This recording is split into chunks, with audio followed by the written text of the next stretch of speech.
गौर से सुनिए दोस्तों। बहुत समय पहले की बात है। कपिलवस्तु के पास एक छोटा सा गांव था, शांत, सुंदर और प्रकृति से भरा हुआ। वहीं पर एक युवक रहता था, आरव। आरव एक साधारण किसान परिवार से था, लेकिन उसके मन में असाधारण बेचैनी थी। उसका मन हर समय द्वंद्व में उलझा रहता। कभी वो क्रोध करता तो कभी निराशा में डूब जाता। कभी उसे अपने जीवन से घृणा होती तो कभी दूसरों से जलन। उसके पिता कहा करते थे, बेटा, खेत की तरह मन को भी सींचना पड़ता है, नहीं तो उसमें कांटे उगते हैं। लेकिन आरव को समझ नहीं आता था कि आखिर इस मन को सींचे कैसे। एक दिन आरव गांव के बाहर बने एक बोधि वृक्ष के नीचे बैठा हुआ था। वो अपने जीवन की निरर्थकता से तंग आ चुका था। तभी वहां एक वृद्ध भिक्षु आ पहुंचे। उनकी आंखों में गहराई थी, चाल में शांति और वाणी में करुणा। भिक्षु मुस्कुराए और बोले, तुम्हारा मन बहुत अशांत है, लेकिन ये कोई रोग नहीं, बल्कि एक अवसर है स्वयं को जानने का। आरव ने आश्चर्य से पूछा, आपको कैसे पता कि मेरा मन अशांत है? भिक्षु ने उत्तर दिया, जिसका मन शांत हो उसकी आंखें स्थिर होती हैं, और तुम्हारी आंखों में तो तूफान चल रहा है। भिक्षु ने आरव को पहली विधि सिखाई, ध्यान। मन को नियंत्रित करना है तो सबसे पहले उसे देखना सीखो। जैसे कोई चिड़िया उड़ रही हो, तुम उसे सिर्फ देख रहे हो, ना पकड़ने की कोशिश, ना भगाने की, बस देखना। ऐसे ही अपने विचारों को देखो। आरव को यह आसान नहीं लगा। जब वो ध्यान पर बैठता, उसके मन में और भी ज्यादा विचार आने लगते। भूतकाल की पीड़ा, भविष्य की चिंता और वर्तमान की बेचैनी। लेकिन भिक्षु ने कहा, तुम शांत नहीं हो सकते अगर तुम खुद से युद्ध करोगे। पहले मन को सुनो, तब वो तुम्हें सुनने लगेगा। धीरे धीरे हफ्तों के अभ्यास के बाद आरव के विचारों का वेग धीमा होने लगा। पहली बार उसने महसूस किया कि वो अपने मन का मालिक बन सकता है। भिक्षु ने कहा, अब जब तुम विचारों को देखना सीख गए हो, अगली विधि है सांस पर ध्यान देना। उन्होंने समझाया, सांस जीवन का आधार है। ये अनजाने में चलती है, लेकिन जब तुम इसे जागरूक होकर महसूस करते हो तो ये मन को वर्तमान में लाती है। आरव ने अभ्यास करना शुरू किया। वो हर सुबह बोधि वृक्ष के नीचे बैठता और केवल अपनी सांस को महसूस करता, ना ज्यादा गहरी ना तेज, सिर्फ वैसे ही जैसे वो चल रही हो। धीरे धीरे उसे समझ में आया कि जब मन भटकता है तो सांस उसे वापस खींच लाती है। वो अब अपने क्रोध को आते हुए पहचानने लगा, चिंता को उठते हुए देख पाता। भिक्षु ने तीसरा पाठ पढ़ाया, वाणी की शक्ति। तुम्हारा मन जितना तुम्हारी सोच से बनता है, उतना ही तुम्हारी वाणी से भी। तुम जैसा बोलते हो वैसा बनते हो। आरव को याद आया कि कैसे वो खुद को बार बार निकम्मा, असफल कहता था। उसके शब्द उसके मन में जहर घोलते थे। भिक्षु बोले, हर बार जब तुम खुद को या किसी और को नीचा दिखाते हो, तुम अपने ही मन को विष दे रहे होते हो। अब आरव हर शब्द सोच समझकर बोलने लगा। पहले वो झल्लाकर जवाब देता था, अब वो मौन होकर पहले विचार करता और फिर बोलता। उसका मन पहले से ज्यादा शांत रहने लगा।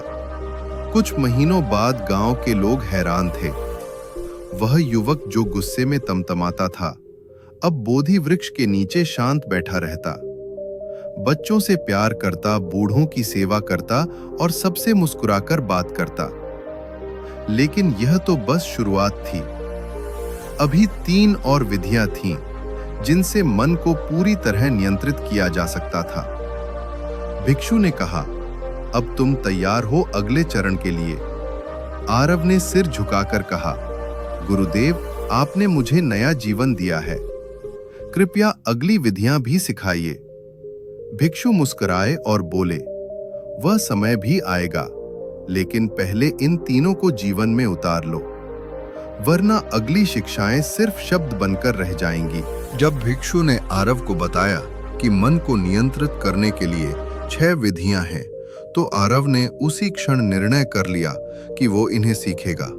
उसके भीतर एक जलन थी, एक सवाल जो रात दिन उसे कचोटता, क्या मैं अपने ही मन का गुलाम हूं? आरव ने भिक्षु से विनती की, गुरुदेव, मुझे इन विधियों की गहराई सिखाइए, मैं हर कसौटी पर खरा उतरने को तैयार हूं। भिक्षु मुस्कुराए और बोले, ये विधियां कठिन हैं, पर जो इनका अनुशासन समझ ले वो स्वयं को, संसार को और परम सत्य को जान सकता है।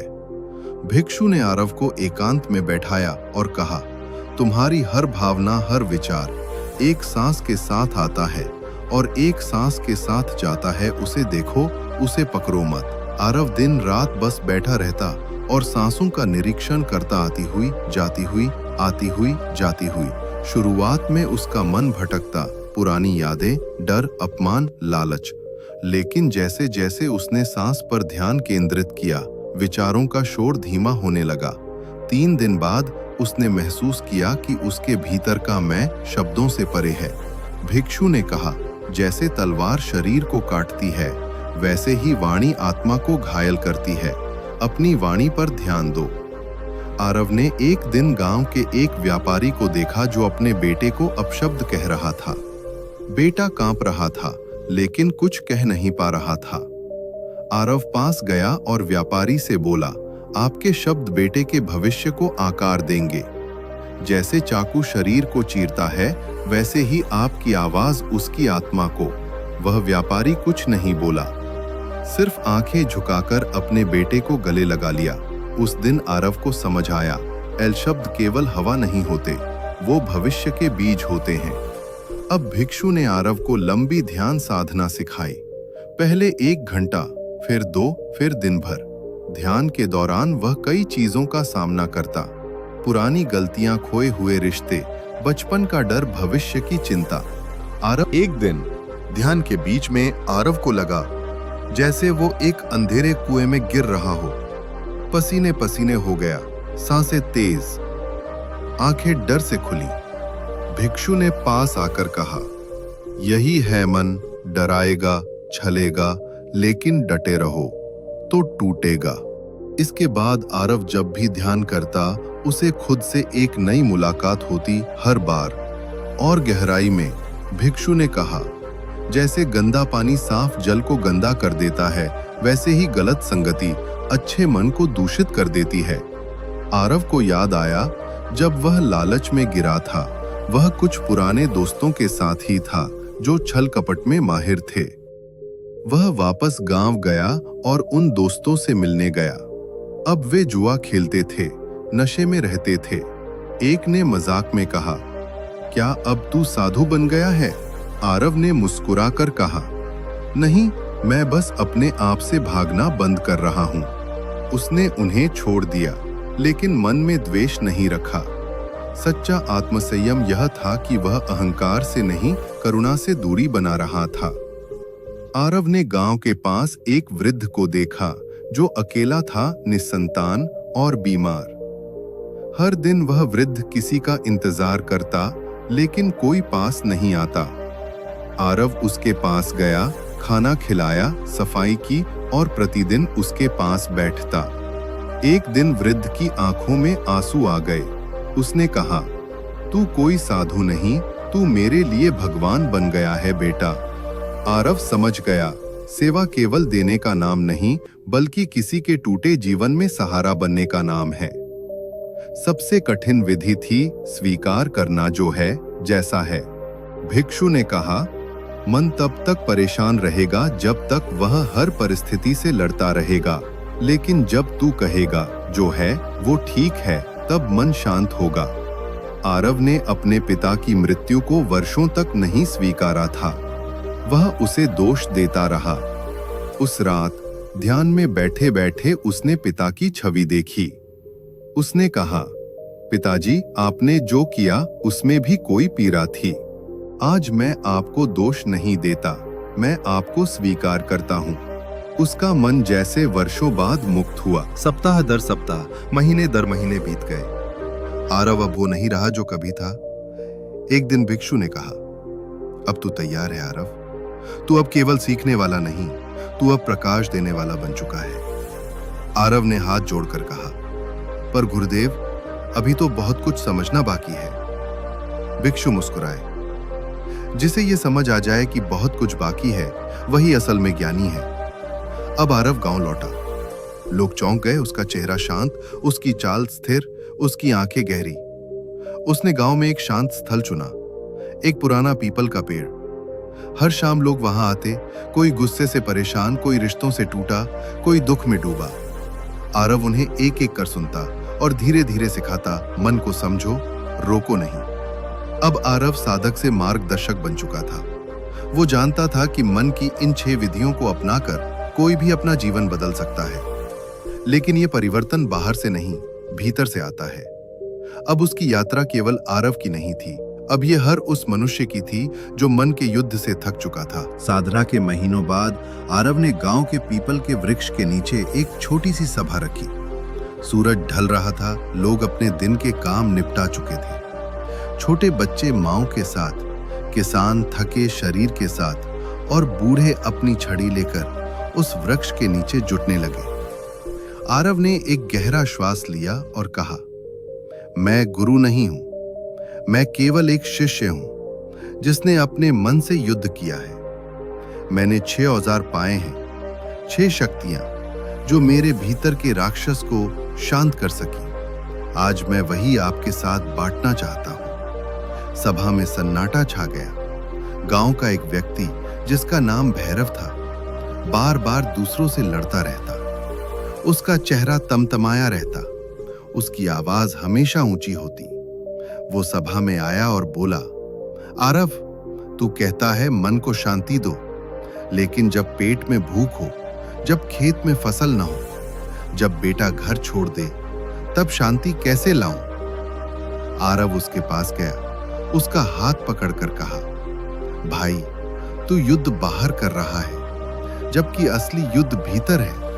जब तू क्रोध को सांस से पहचान लेगा, तब तेरे शब्द भी दवा बनेंगे, जहर नहीं।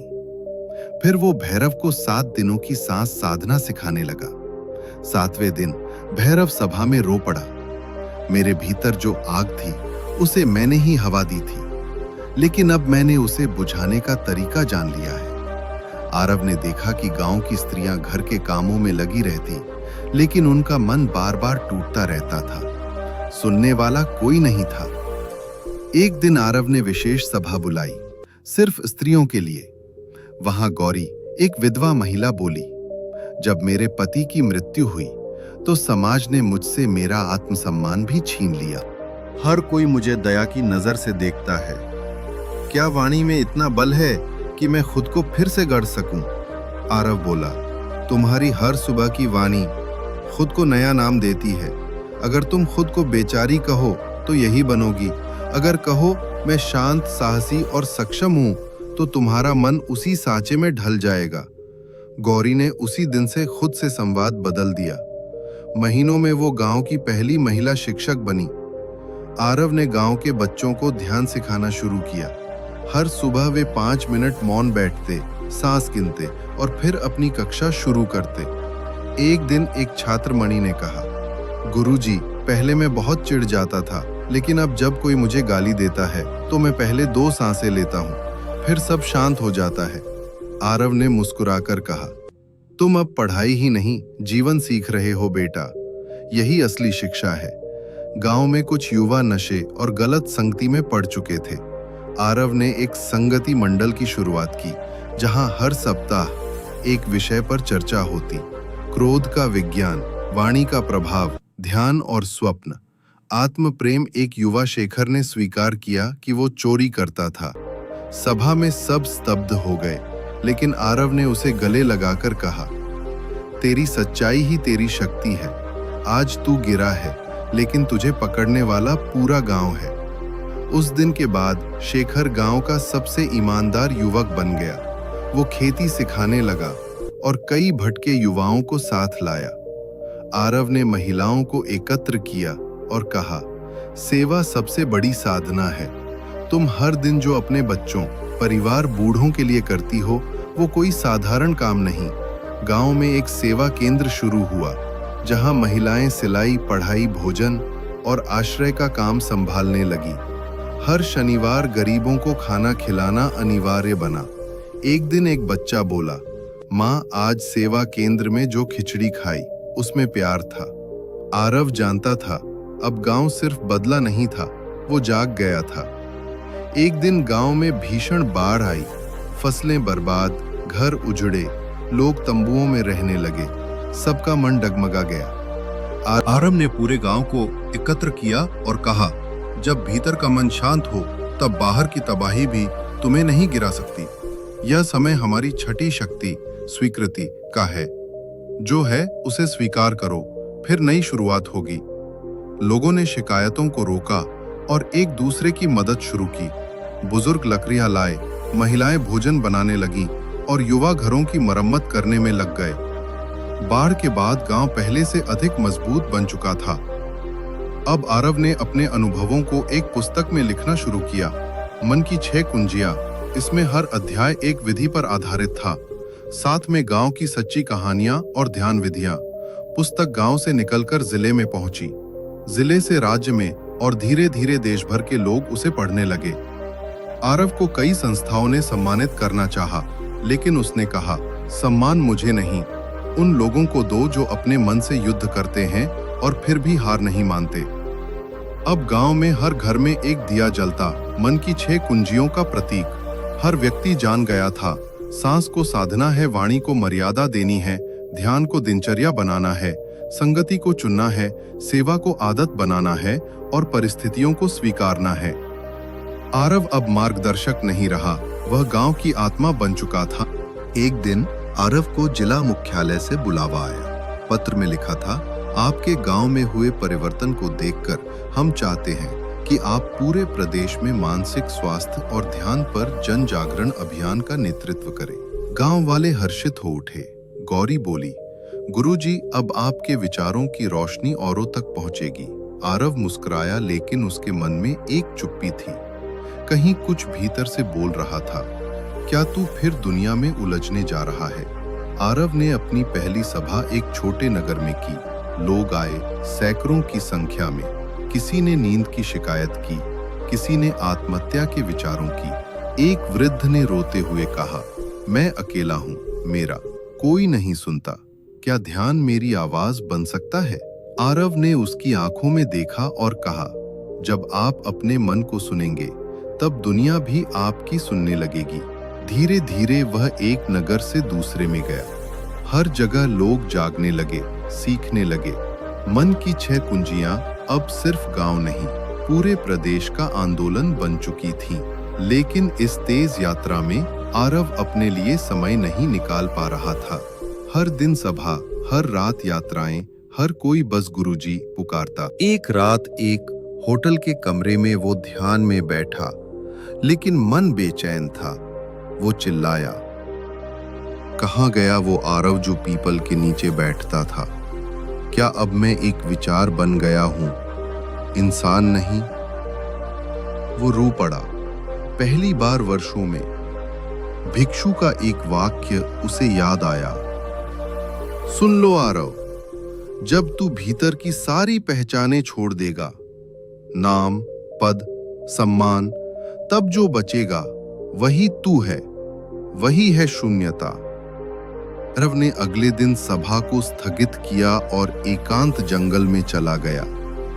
3 दिन बिना शब्द, बिना पुस्तक, केवल सांस और मौन। तीसरे दिन ध्यान में उसे लगा जैसे वो स्वयं को देख रहा हो, बिना नाम, बिना इतिहास। वो मुस्कुराया और फुसफुसाया, मैं कुछ नहीं हूं और इसी में मेरी संपूर्णता है। आरव लौट आया। अब वो और भी शांत था, बिना दबाव, बिना दिखावा। अब वो सभा में कहता, मैं तुम्हारा गुरु नहीं, मैं वही हूं जो तुम हो। बस मेरी सांस कुछ धीमी हो गई है और मेरी नजर भीतर तक गई है। लोग उसकी बातों में अब और गहराई महसूस करते। आरव अब मंच पर कम और लोगों के साथ अधिक बैठता। वो अब सिखाने नहीं, सुनने आया था। आरव अब समझ चुका था, मन को कंट्रोल करना कोई युद्ध नहीं, बल्कि उसे प्रेम से पकड़ना है, उसे स्वीकारना है, दंड नहीं देना। और यह तब होता है जब हम भीतर से खाली होते हैं ताकि हर किसी को स्थान दे सकें। अब आरव भीतर से स्थिर और बाहर से सरल हो गया था। एक दिन एक बड़ी शैक्षिक संस्था से निमंत्रण आया। आरव जी, हम चाहते हैं कि आप देश भर के विद्यालयों और विश्वविद्यालयों में मन की 6 कुंजियां को लागू करें। आरव चुप रहा, फिर बोला, अगर ये बच्चों के चेहरे पर मुस्कान ला सके तो मैं चलने को तैयार हूं। कुछ ही महीनों में देश भर के हजारों छात्रों ने आरव के 6 सूत्रों पर आधारित जीवन शैली अपनाई। 1. सांस साधना 5 मिनट मौन। 2. सकारात्मक वाणी अभ्यास। 3. प्रेम भाव ध्यान। 4. सत्संग और संगति विश्लेषण। 5. सेवा सप्ताह। 6. स्वीकृति जर्नल लेखन। हर स्कूल में एक मन कक्ष बनने लगा जहां बच्चे बैठकर अपने विचार साझा करते थे, बिना डर, बिना टोके। सरकार के कुछ अधिकारी आरव के पास आए। एक मंत्री बोला, हम चाहते हैं कि आप हमारे प्रशासनिक प्रशिक्षण में ये विधियां सिखाएं। हमारे अधिकारी भी तनाव से टूट रहे हैं। आरव ने केवल एक शर्त रखी, शासन को पहले शांत मन सीखना होगा, तभी वो सामाजिक न्याय दे सकेगा। आरव ने मंत्रियों को सुनने की साधना सिखाई। अब बैठ, शोर से नहीं, मौन से शुरू होती। आरव ने पूरे देश में मन मंदिर नाम से ध्यान केंद्रों की स्थापना की। यहां कोई धर्म नहीं था, ना मूर्तियां, ना धर्म ग्रंथ, सिर्फ एक गद्दा, एक दीपक और मौन। हर रविवार लोग एक साथ बैठते, सांस गिनते, आंखें बंद करते। कुछ ही महीनों में तनावग्रस्त डॉक्टरों ने शांति पाई, आत्महत्या के कगार पर खड़े युवाओं ने नया जीवन पाया, झगड़ालू परिवारों में प्रेम लौट आया। आरव ने अपने जीवन के अंतिम वर्षों में एक पुस्तक लिखी, शून्यता की छाया। ये मन की 6 कुंजियां से आगे का मार्ग था, जहां व्यक्ति केवल मन नहीं, अहम से भी ऊपर उठता है। पुस्तक में लिखा था, मैं नहीं रहा, जो रहा वो शुद्ध दृष्टा है। विचार अब शब्द नहीं रहे, वे ध्वनि बन चुके हैं। ये पुस्तक हजारों साधकों की आध्यात्मिक यात्रा का स्रोत बनी। आरव अब वृद्ध हो चुके थे। एक दिन उन्होंने गौरी, शेखर, भैरव और गांव के बच्चों को बुलाया। बोले, अब मेरी देह जाने को है, लेकिन मेरी बातों में मैं रहूंगा। जब भी तुम अपनी सांस को सुनोगे, समझना मैं वही हूं। उनकी अंतिम सांस मौन थी, कोई शब्द नहीं, कोई आहट नहीं। उनका चेहरा शांत था, जैसे गंगा में लहर। आज भी गांव के पीपल के नीचे हर सुबह बच्चे ध्यान करते हैं। हर घर में मन की 6 कुंजियां की प्रति है। हर राज्य में मन सप्ताह मनाया जाता है, जहां लोग अपने क्रोध को सांसों में पहचानते हैं, अपनी वाणी को सेवा में ढालते हैं और जीवन को स्वीकृति के साथ अपनाते हैं। आरव अब एक नाम नहीं, एक ध्वनि बन चुका है। मन को कंट्रोल करने की 6 शक्तियां, केवल एक विचार नहीं, ये जीवन जीने की क्रांति है। और वो क्रांति बाहर नहीं, भीतर से शुरू होती है। अगर वीडियो अच्छी लगे तो लाइक और सब्सक्राइब जरूर करें।